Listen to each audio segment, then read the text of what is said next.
Here's what you need to know. To Benjamin Franklin, personal debt wasn't a financial tool at all. It was a form of self-imposed slavery that would literally rot a person's character from the inside out. Welcome to the MoniLytics channel, where money meets research.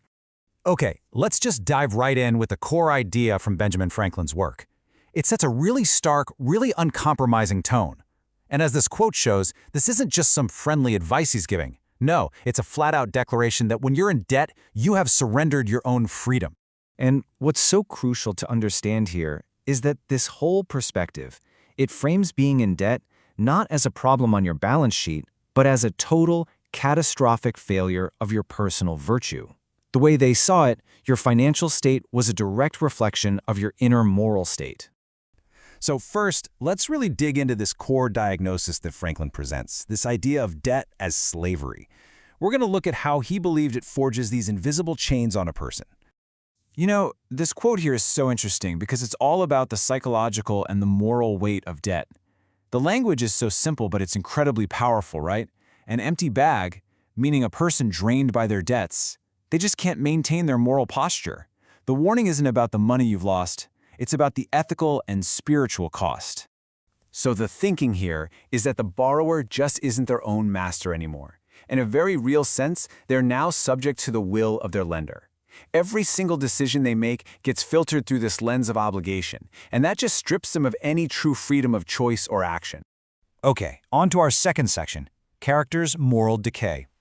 This is where we see how the problem of debt just builds on itself, and we'll detail its corrosive effect on a person's character. You could say if debt is the chain, then moral decay is the rust that eats away at the soul. And this is a key point. For Franklin, financial compromise was believed to inevitably, always lead to moral compromise. That pressure to pay your bills could lead a person to, as he put it, find it easier to make excuses than to make payments, and that just erodes your honesty and proves a fundamental flaw in your character. And this just perfectly illustrates the black and white worldview of the time. On one side, you've got the debtor, who's defined by weakness and this inability to resist temptation. And on the other, you have the thriving man, the master of his own destiny because of his discipline and self-control. There really was no middle ground in this view. So in Section 3, we get to Franklin's prescription, the habits of liberty. And this isn't just about how to get out of debt. It's about building a fortress of character so that you never fall into it in the first place. Franklin lays out this very clear regimen, and it's all based on his famous virtues. This isn't just a list of helpful tips. He positions this as the direct antidote to the slavery of debt. Every single step is a habit that's designed to forge a character of true independence. And look at how frugality is presented here. It's so much more than just being cheap. In Franklin's writing, it's a twin virtue right alongside industry. It's a philosophical cornerstone that he believes directly leads to liberty by creating a surplus of both your time and your money. Franklin just hammers this point home with dozens of these powerful little sayings. He presents relentless industry not just as a way to get wealthy, but as a moral imperative.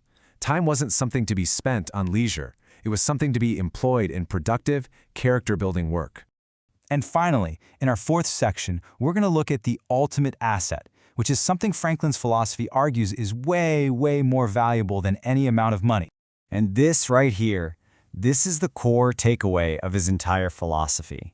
All that financial discipline, the hard work, the self-reliance, that was all just the training ground. It was like the exercises you performed to build the one true asset, an unimpeachable character. And here we get to the conclusion. Franklin's saying that a good character, a solid reputation that you've built on virtue, is both incredibly precious and incredibly fragile. He believed it holds more power than wealth and brings you more honor than fame, and that's why it's the one asset most worth protecting. So, to put it simply, a person's financial state was seen as a direct, external reflection of their internal moral worth. A healthy bank account wasn't a sign of luck or privilege, it was the outward sign of an inwardly sound and truly free individual. And that leaves us with a pretty provocative thought, doesn't it? How does this 18th century moral lens apply to our modern financial world where debt is so often seen as a useful tool, not some kind of tyrant? If you found this research valuable, please like the video, subscribe to MoniLytics, and check out the affiliate links in the description to support the channel. And stay tuned for our next deep dive, where we'll be shifting our focus to how Franklin used his social network to our finest studies and the idea that no one builds wealth in a vacuum.